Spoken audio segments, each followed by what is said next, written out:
Now let's get to the Kamala interview story.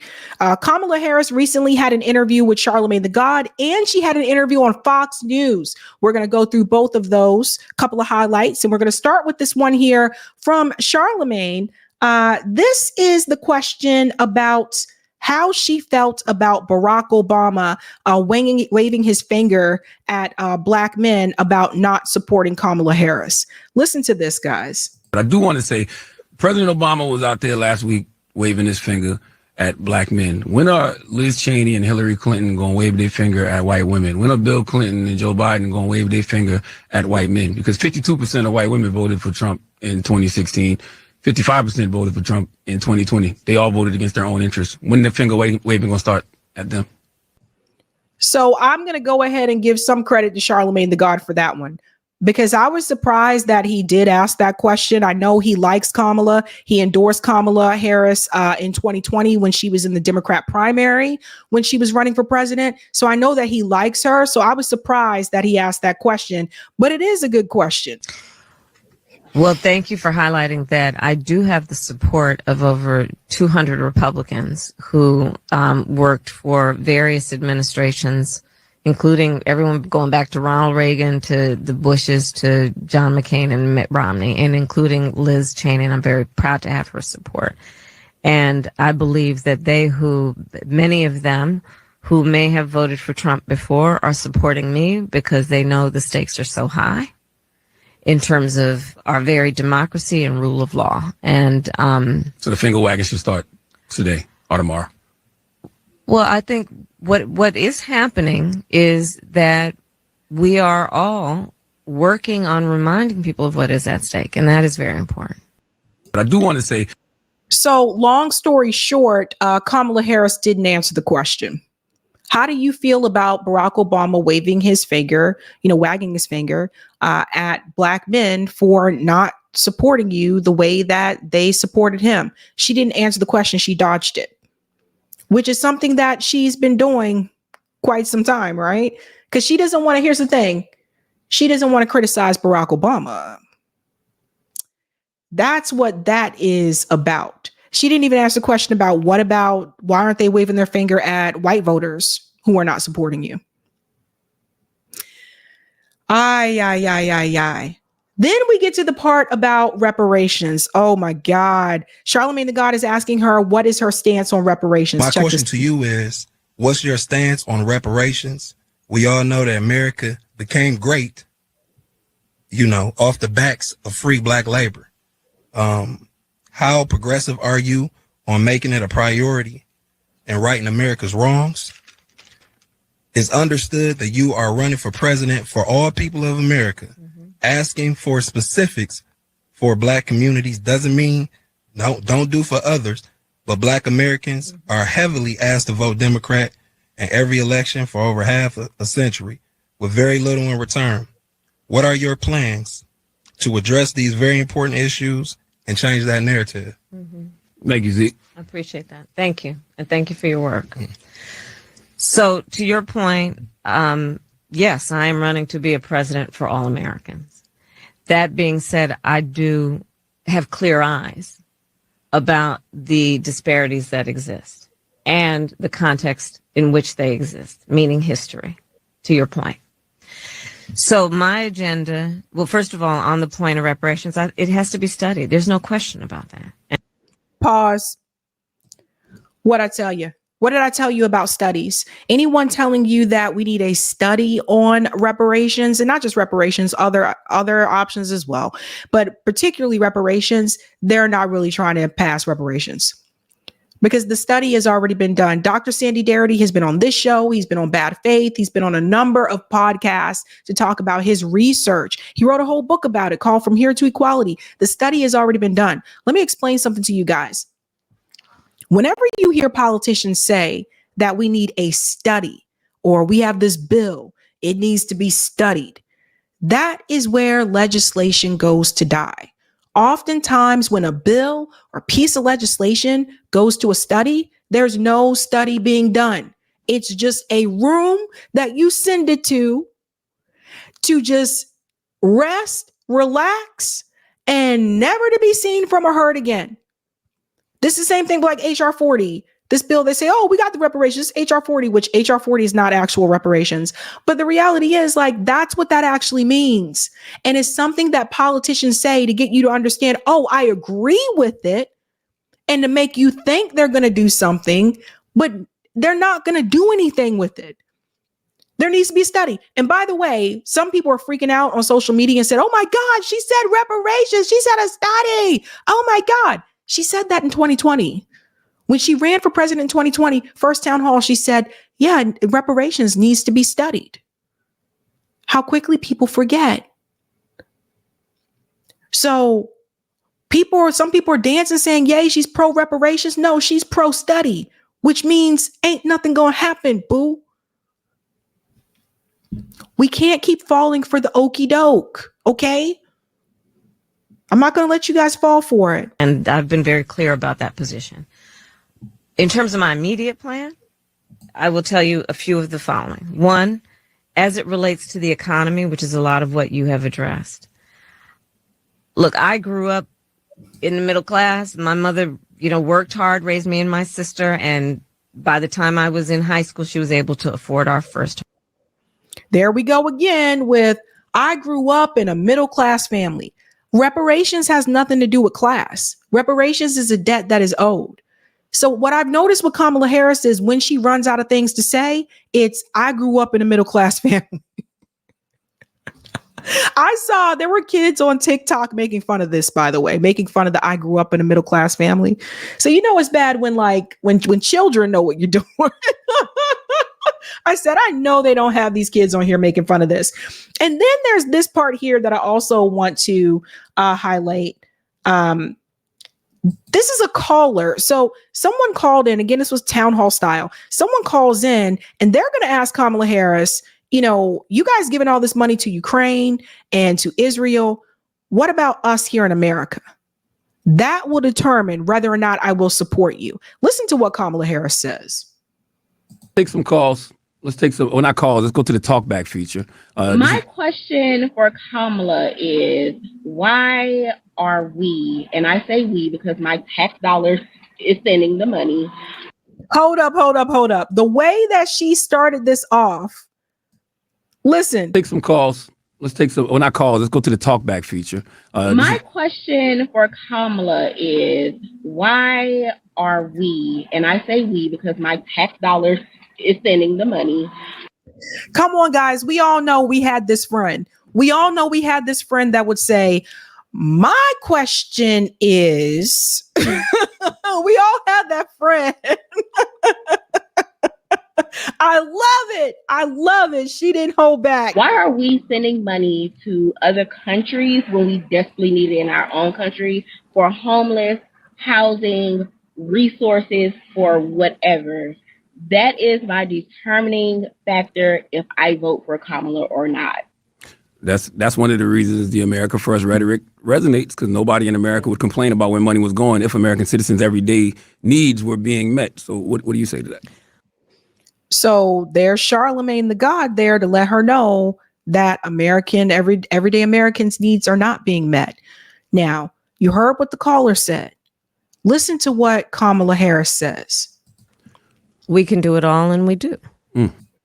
We can do it all, and we do. So in other words, and notice the look on her face. She seems like she's upset there because that was said to her. If we are doing it all, if we do it all, then why is it that the homelessness rate has continued to increase? Why are people constantly being evicted? Why are people living paycheck to paycheck? Why are people having medical debt and no health insurance or inadequate health insurance because it's attached to your employer? Why are people drowning in student loan debt? Why are people, choosing to have to be a minimalist because they can't afford shit? Why are kids who are graduating from college and undergrad having to live in apartments with 4 other people because the rent is too damn high? If we did it, why is that the average American can't afford to buy a single family home, regardless, if they're making $100,000 a year, et cetera? Why is it? If we do it. So Kamala Harris, in people on the sneak, Kamala Harris is basically saying to the caller, you're lying. She's basically calling the caller a liar, when in actuality, Kamala is the one that is lying. Because we don't do it. That's the thing. And you know what she said? My question is, why is all of my money going towards, and she's right. Americans aren't dumb. We can see. So, first of all, I maintain very strongly America should never pull ourselves away from our responsibility as a world leader. And that is in the best interest of our national security and each one of us as Americans and our standing in the world. That being said, we also have an obligation to American citizens, obviously, and people who are here to meet their everyday needs and challenges, which is why, for example, we have done the work in the last 4 years of bringing down the cost of prescription medication, whether it be $35 a month for seniors for insulin or $2,000 a year cap on prescription medication. Pause. That $35 cap for insulin, because they like to leave this out for the seniors, that was for seniors on Medicare. Because you can be senior age and not be on Medicare. So this is another thing. Like, why is it that you only cap the cost of insulin for seniors on Medicare? What about everybody else that needs insulin? What about everybody else that's diabetic and has to still pay the regular price? So you see, so the woman is right. The woman who called in was right. Ay, ay, ay, ay, ay. What we have done that has been about putting $17 billion in our HBCUs. I am proud to be the first HBCU vice president of the United States. I intend to be the first HBCU president of the United States. That means absolutely nothing. Okay. So stop it with the, look, I respect, like, you went to HBCU, great, good for you. What does that mean in terms of helping the American people? Now we come in with credentials. I don't give a damn. What is it with the people who want to tell you about where they went to school? Who cares? That has nothing to do with what that woman called in about, helping the American people. You going to a HBCU doesn't mean that you're going to give people health care. That doesn't mean that you're going to cut these costs like you claim that you're going to cut the groceries. We'll see. That doesn't mean those things. That doesn't mean that you're going to fix the homelessness issue. That doesn't mean you're going to stop giving money to Ukraine and Israel. What are you talking about? It's all about, this is why me and the Boule don't get along. Because it's all about credentials. It's all about, I went to HBCU. I, interned with Barack Obama. I used to work with the Obama administration. It's always Obama. I used to work with the Obama administration. I know where so-and-so lives in DC. I'm a part of the Democratic Party, such and such. I'm a DNC delegate. I'm a da-da-da-da. That's why I don't get along with the Boule, because it's all about what you have. This is a class issue. And maybe this presidential race will be decided by class. Because what I notice is a lot of people that are blue collar workers, regardless of what color you are being overlooked heavily by the Democratic Party. The Democratic Party only want to talk to people, particularly black people. They only really want to talk to black people that went to HBCUs. As if every black person can attend college. They can't. Every black person can't afford to go to college. Every black person don't want to take out these student loans and end up with more debt. So if the only way that the black community gets your attention is because they went to a HBCU, that tells me something about you and your class. And this is a big problem that I've had, and I've said it before. We have a class problem, even within the black community. Those resources are about sending them to centers of academic excellence that I know them to be. The work that I continue to do is about increasing access to capital for our small businesses. Here we go. It's the same old, same old. And now we're going to pivot to the Fox News one, right? So the Fox News interview, let's dive into this, okay? Let's get with it. Start right out the gate. The first question is about the border. Now, I think 2 spots I want to go to in this one. The first one is the border, and then we'll get to the other 2. Some people think she did a good job here. Some people think she did not do a good job. Let's find out. Madam Vice President, thank you for the time. Thank you. It's good to be with you, Brett. You know, voters tell pollsters all over the country and here in Pennsylvania that immigration is one of the key issues that they're looking at this election, and specifically the influx of illegal immigrants from more than 150 countries. How many illegal immigrants would you estimate your administration has released into the country over the last 3.5 years?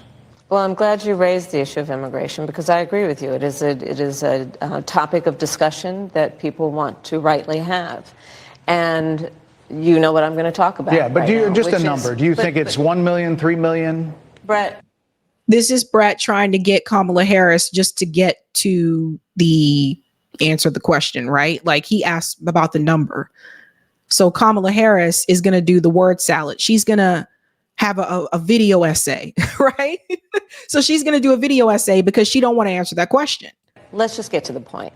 Okay, the point is that we have a broken immigration system that needs to be repaired. So your Homeland Security Secretary said that 85% of apprehensions. I'm not finished. We have it's a an rough immigration estimate of 6 million people have been released into the country. And let me just finish. I'll get to the question. I promise you. I was beginning to answer. And when you came into office, your administration immediately reversed a number of Trump border policies.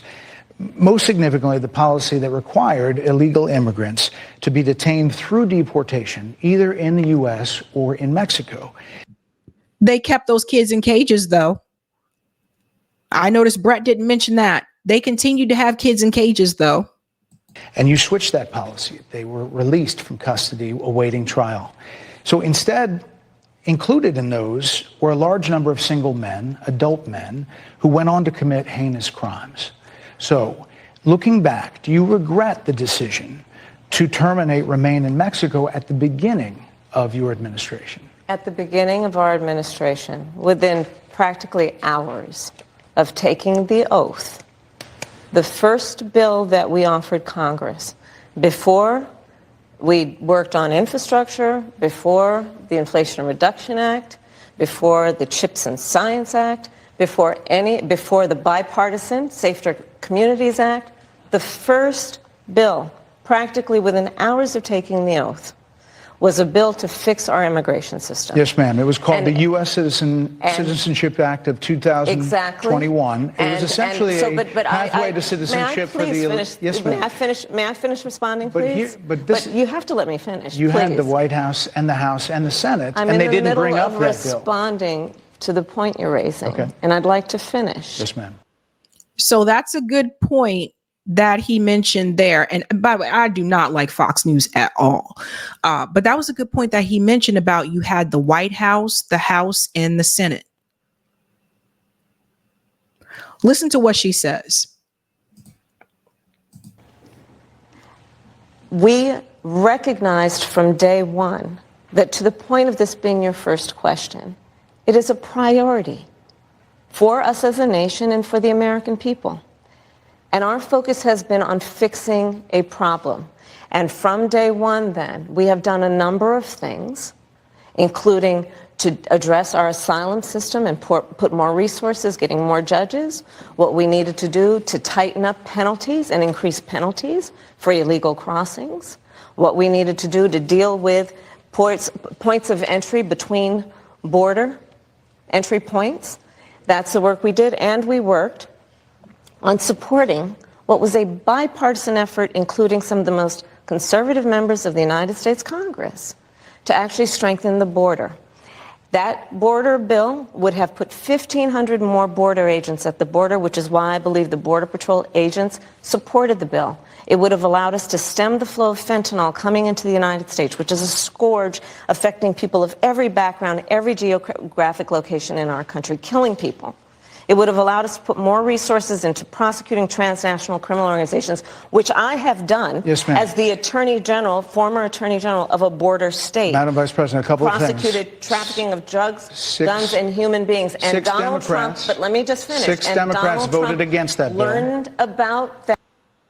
Okay. So what she is going to proceed to say is that Donald Trump learned about that bill and contacted Republican politicians and told them not to vote for it so he could use it as a political tool against Kamala Harris during this election. I've heard the speech over and over. I can cite it for you. However, something that he mentioned there, 6 Democrats voted against it. Well, Donald Trump didn't contact the Democrats. Donald Trump contacted the Republicans, right? So why did those 6 Democrats vote against it? Maybe it was something wrong with the bill itself. Maybe there was something that was a part of that bill that they, just could not agree on. And that's the problem with bills. Like, we need single issue bills. I do agree that we should have that, and not these bills that include all of these other issues. And if there's that one issue that you do want to pass, it's like you got to vote for that entire bill. It's bullshit. It's BS, but it's on purpose. It's on purpose. I can tell you that much. What about those 6 Democrats? Is that Donald Trump's fault too? See, we got to think about these things. That bill and told them to kill it because he preferred to run on a problem instead of fixing a problem. And in this election, this is rightly a discussion that the American people want to have. And what they want are solutions, and they want a president of the United States who's not playing political games with the issue, I hear you, but actually is focused on fixing it. 6 Democrats voted against that bill. It would have allowed 1.8 million illegal immigrants into the country a year. A lot of conservatives had a problem with it. So everybody, look who voted against it. Even Bernie Sanders voted against it. And Bernie has been cheerleading the Biden administration, all this time. Cory Booker, who is Kamala and Biden's probably biggest fan, voted against it. Ed Markey from Massachusetts voted against it. Kirsten Sinema, you all over the place. Padilla voted against it. And Butler from California voted against it. So these are not people that support Donald Trump. So this is why you got to, again, I'm glad he did bring up that question. These are the 6 Democrats. But more importantly, back to the original premise, Jocelyn Nungari, Rachel Morin, Laken Riley, they are young women who were brutally assaulted and killed by some of the men who were released at the beginning of the administration, well before a negotiated bipartisan bill. Former President Clinton actually referred to Laken Riley Sunday, campaigning for you in Georgia, saying if those men had been properly vetted, Laken Riley probably would not have been killed. So if it wouldn't have happened, this is well before any negotiation.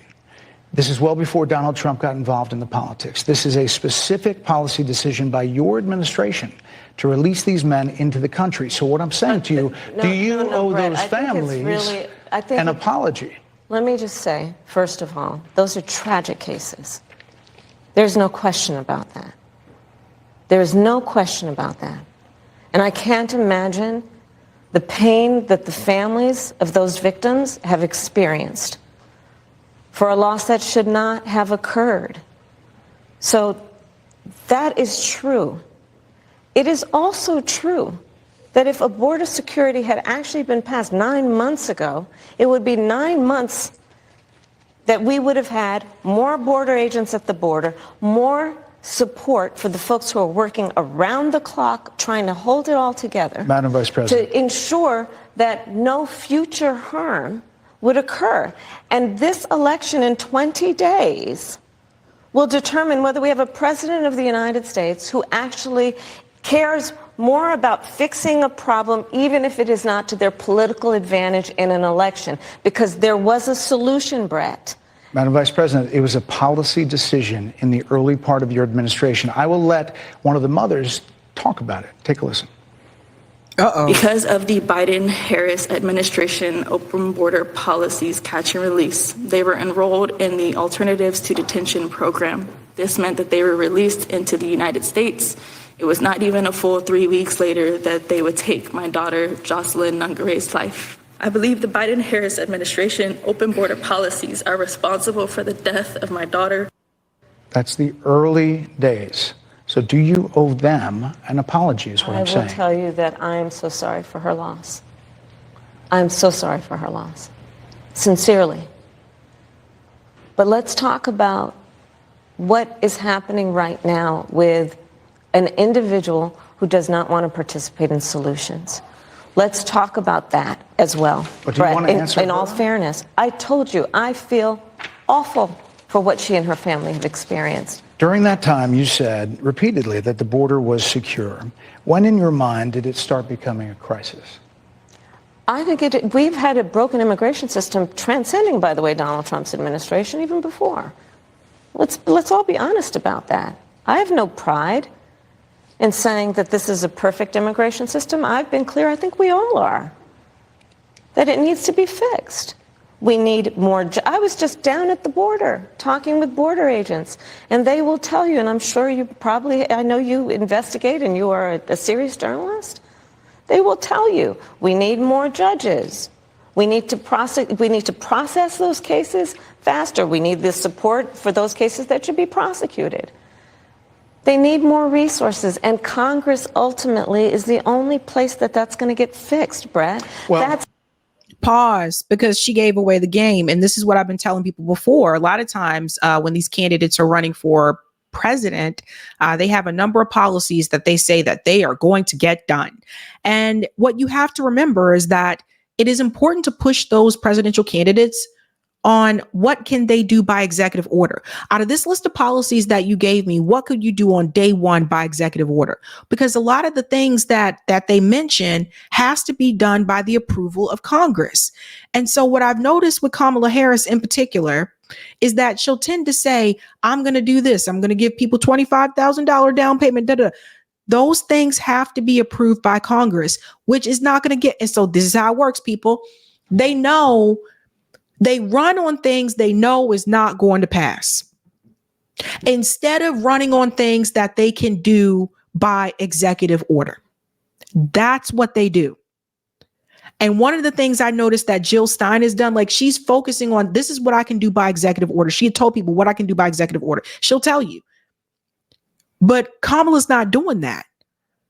And so you're getting people's hopes up, especially people that are really excited about this $25,000 tax credit for a house, whatever. It keeps changing every other week. There are people who are excited about that. And Kamala Harris knows damn well that that has to get through Congress, which she knows it's not going to. That's the problem. Right now, the Republicans are winning in the Senate. They have 50 seats in the Senate. I think there's 5 seats right now that need to be filled. I don't think all 5 of them are going to go to the Democratic Party. They could get most of them, but the reality is the Republicans right now are winning the Senate. So how's that going to get through? Woo! How the system works. That's the premise of this question. But There were that's how the 90 system plus works. executive orders that were rescinded in the first days. Many of those were Trump border policies. I'm not going to stay here because there's other things to talk about, but you frequently talk to the Border Patrol Union for support of that bipartisan bill, and they did. They supported it. But they also just endorsed Donald Trump and said, you've been, quote, a failure with border security. Why do you think they said that? Oh boy. I think they're frustrated, and I get it. They want support. They want support, and that's what that border security bill would have done. These guys down at the border, these men and women, they're working hard. They're working around the clock. I get it. There's a lot of people that look back at what you said in 2019 when you first ran for president.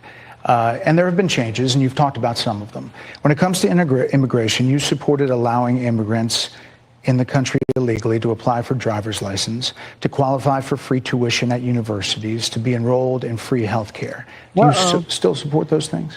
Listen, that was 5 years ago, and I'm very clear that I will follow the law. I have made that statement over and over again, and as Vice President of the United States, that's exactly what I've done, not to mention before.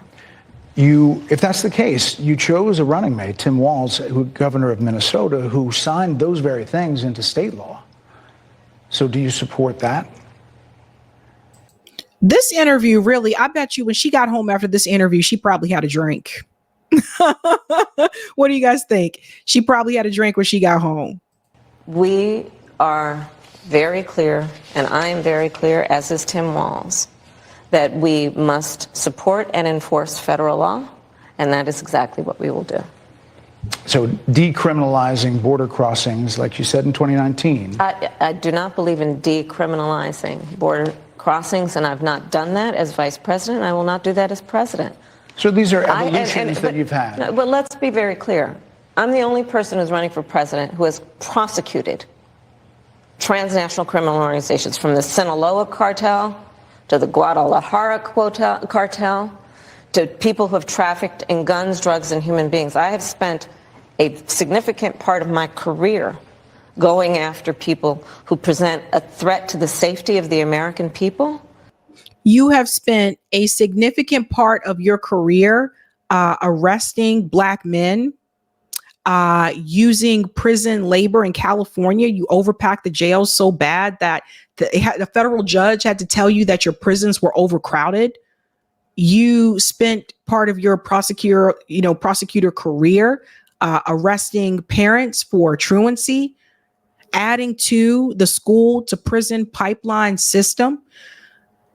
Yeah, you spent some time doing some things as a prosecutor, but notice she never mentions that. She never mentions the truancy record. She never mentions going after Black men, particularly, even though also for marijuana, which she now seems to be in favor of legalizing.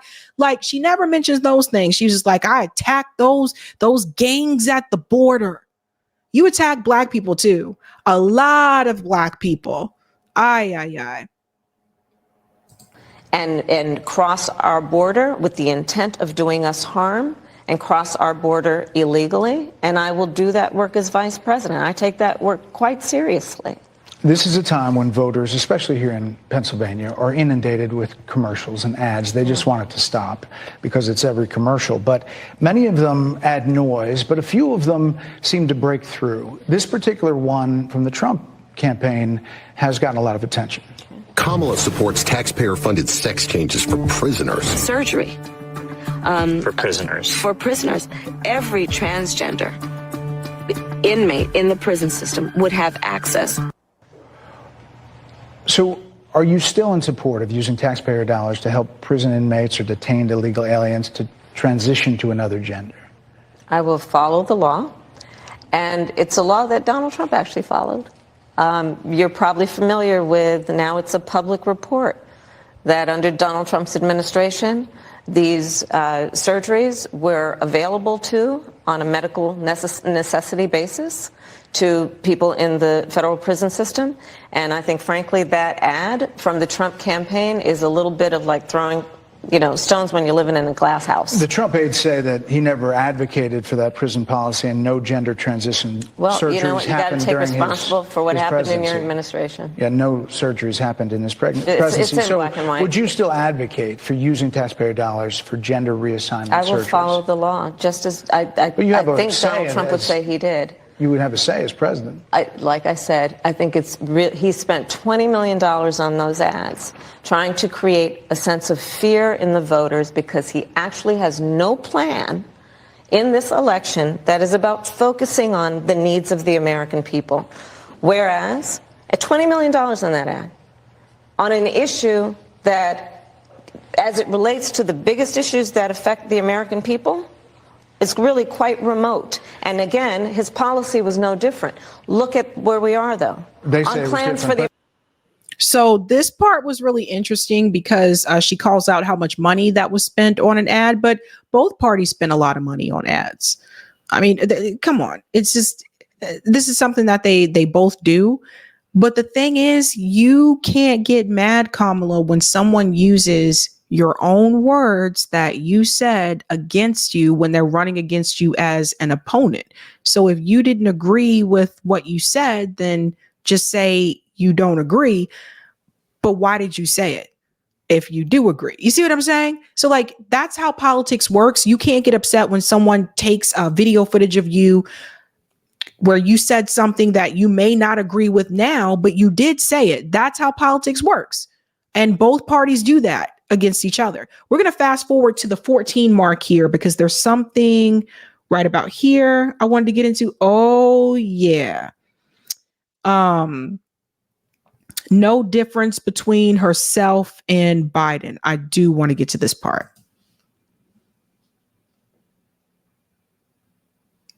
Oh, sorry guys. The Twitter sometimes it reload. Twitter videos sometimes do that. Let me see if I can get to the 14. That would be. And a plan that is sound and will strengthen our country. my plan for the economy does exactly that. His plan would be, again, to give tax cuts to billionaires and the biggest corporations in our country and blow up our deficit. It's interesting you said turn the page, Madam Vice President. You were asked on. It's funny when they keep mentioning billionaires because both politicians are taking money from billionaires. Both Kamala and Trump are doing that. Shows last week. What, if anything, you would do differently than President Biden? Here's what you said. Would you have done something differently than President Biden during the past 4 years?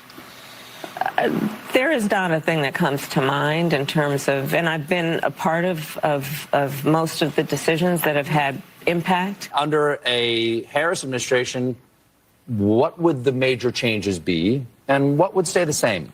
Sure. Well, I mean, I'm obviously not Joe Biden. I know. And so that would be one change in terms of, but also I think it's important to say with, 28 days to go, I'm not Donald Trump. So you're not Joe Biden, you're not Donald Trump, but nothing comes to mind that you would do differently? Let me be very clear. My presidency will not be a continuation of Joe Biden's presidency. And like every new president that comes into office, I will bring my life experiences, my professional experiences, and fresh and new ideas. I represent a new generation of leadership. I, for example, am someone who has not spent the majority of my career in Washington, D.C. I invite ideas, whether it be from the Republicans who are supporting me, who were just on stage with me minutes ago, and the business sector, and others who can contribute to the decisions that I make about, for example, my plan. Pause. Let me tell you something here, okay?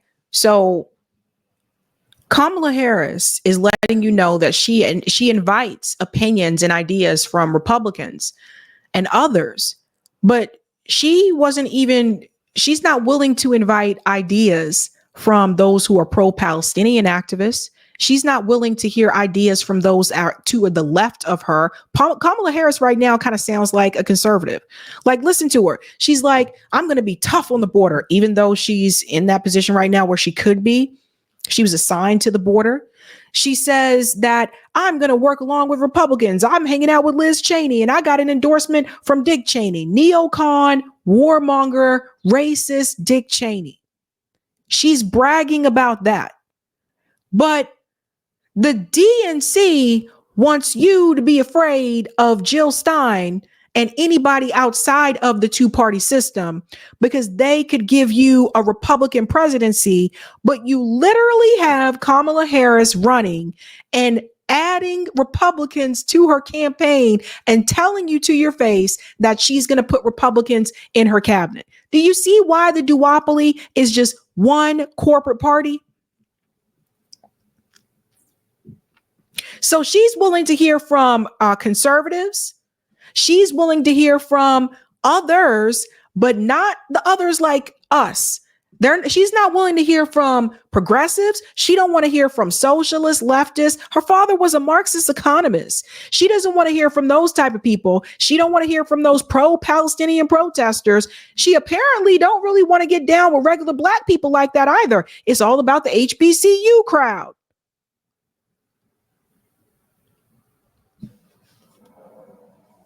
Kamala Harris was willing to allow Republicans to come up on the stage at the Democratic National Convention, but she wouldn't allow one Palestinian American give a speech on the stage which endorsed her at the end. That's who Kamala Harris is.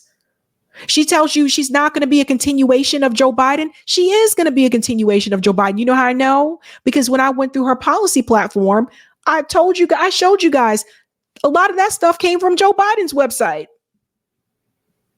In fact, it was caught at one point early on where they didn't remove the Joe for 2024 name.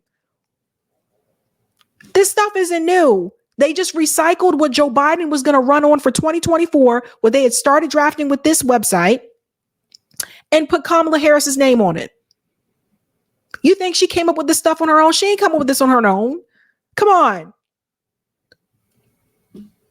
You are voting. If you're voting for Kamala, you got to realize what you're getting.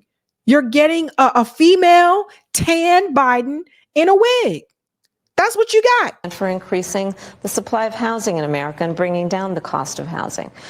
Addressing the issue of small businesses, which is about working with the private sector to bring more capital and access to capital to our small business leaders, including my plan for a $25,000 down payment assistance for first-time home buyers and for small businesses, extending the tax deduction from $5,000 to $50,000. We've heard a lot about those plans in recent days. Your campaign slogan is a new way forward, and it's time to turn the page.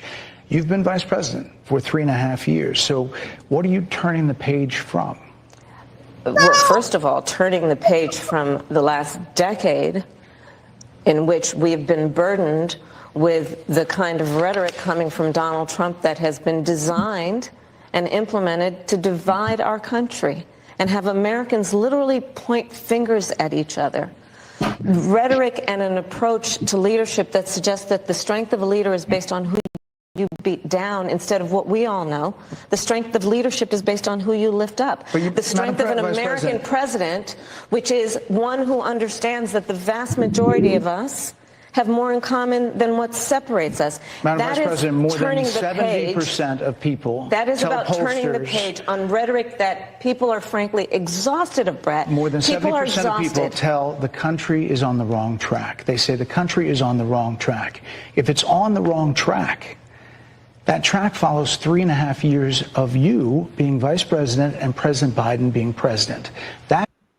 Here I am on the road again. Here I am, turn the page. And that's the reality. You're not really turning the page. What you are getting is a continuation of Biden presidency, but also a continuation of the status quo.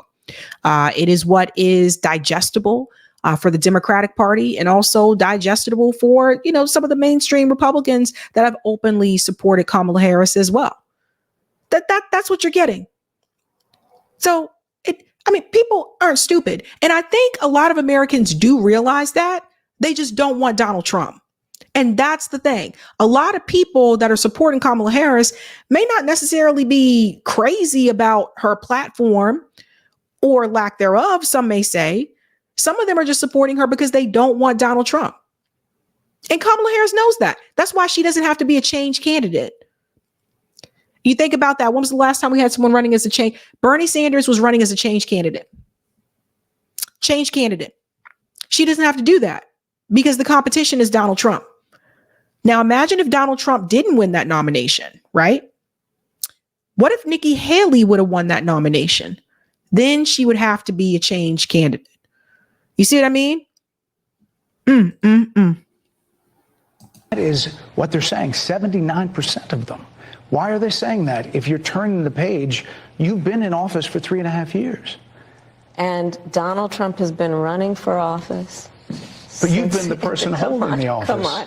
Madam You Vice and I President. both know what I'm talking about. You and I both know what I'm talking about. I actually don't. What are you talking about? What I'm talking about is that over the last decade, But you're people the have lever of become. power. But listen, over the last decade, it is clear to me, and certainly the Republicans who are on stage with me, the former chief of staff to the president, Donald Trump, former defense secretaries, national security advisor, and his vice president. One, that he is unfit to serve, that he is unstable, that he is dangerous, and that people are exhausted with someone who professes to be a leader who spends full time demeaning and engaging in personal grievances and it being about him instead of the American people. People are tired of that. If that's the case, why is half the country supporting him? Why is he beating you in a lot of swing states? Why, if he's as bad as you say, that half of this country is now supporting this person who could be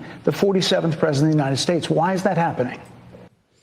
And ladies and gentlemen, that is the golden question of the night. And I was asking that question too, because the reality is if Donald Trump is as bad as they say that he is and shouldn't even have any chance of winning, then why is he even polling as well as he's polling?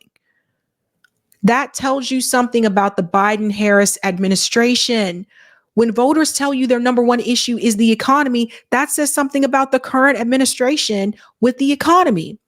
So there's that.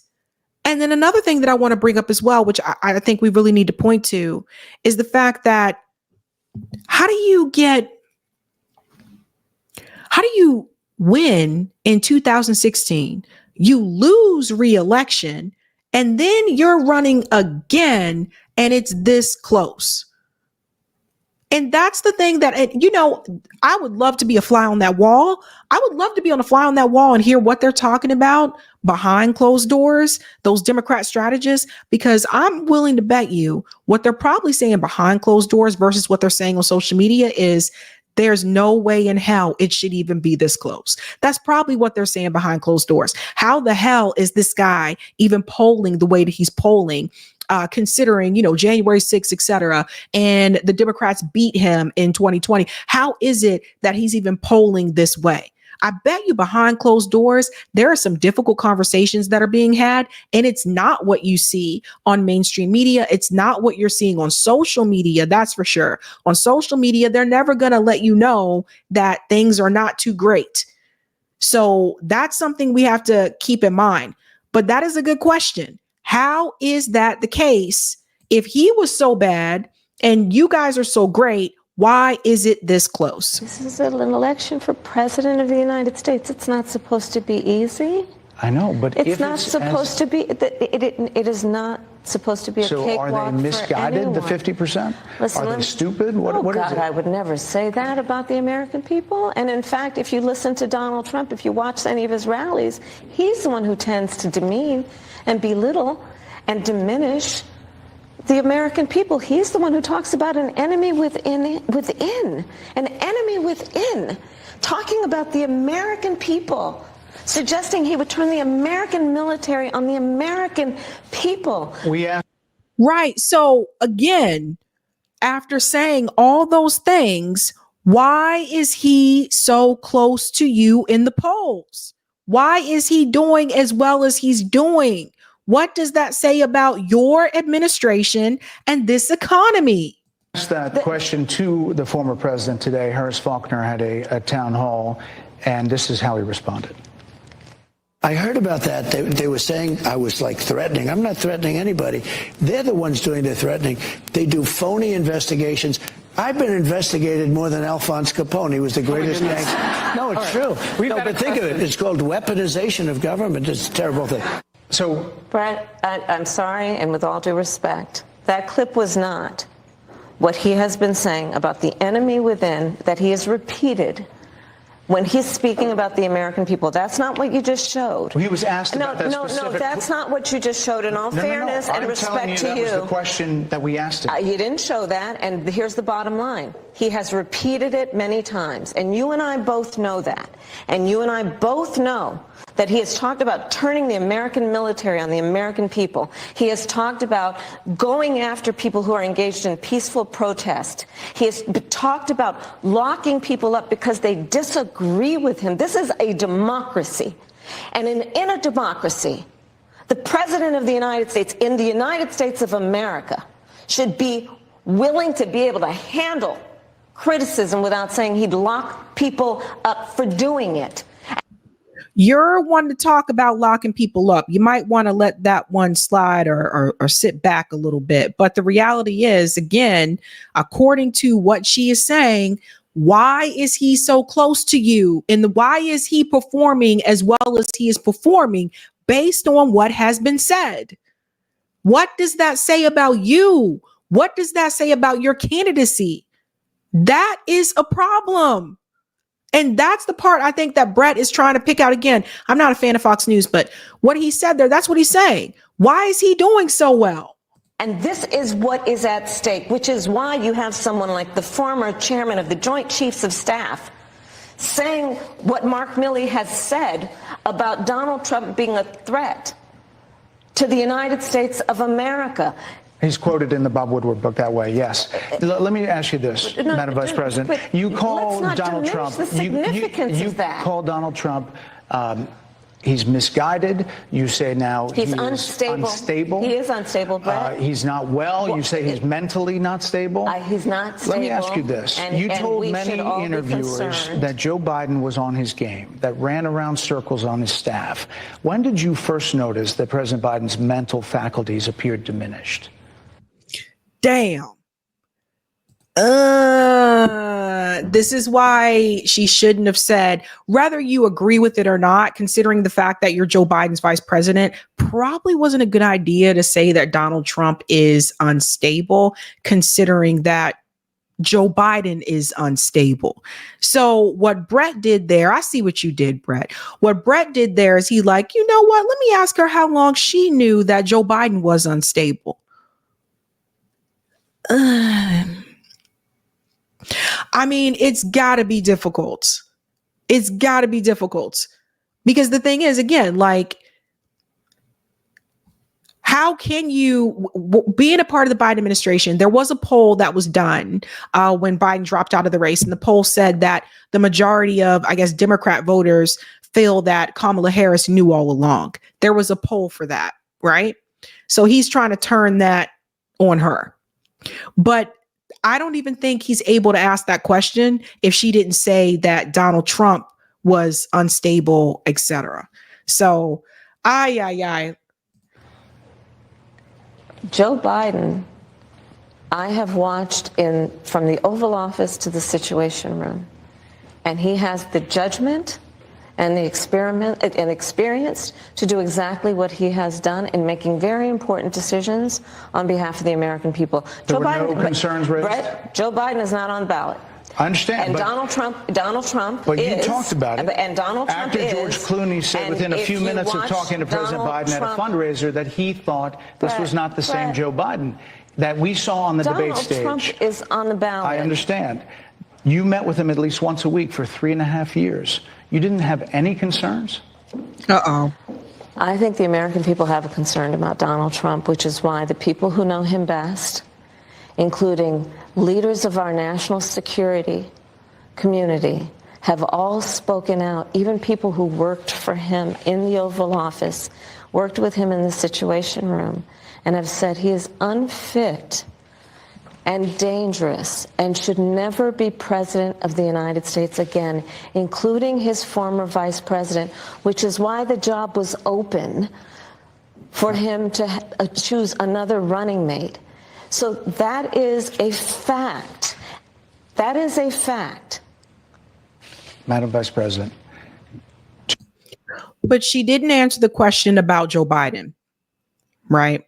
And I don't think anyone else has asked her about this question during an interview, but the reality is people have been asking that question offline. Like, people have been asking, like, how long did she know? How long did Nancy Pelosi know? How long did Barack Obama know? Like, we all saw what was happening in front of our face. We're not stupid. And for the longest time, like, they were going to stick with this guy. They were going to stick with this guy. Had it not been for his performance during the debate, had it not been for those internal polls, and they said, Joe, you can't win.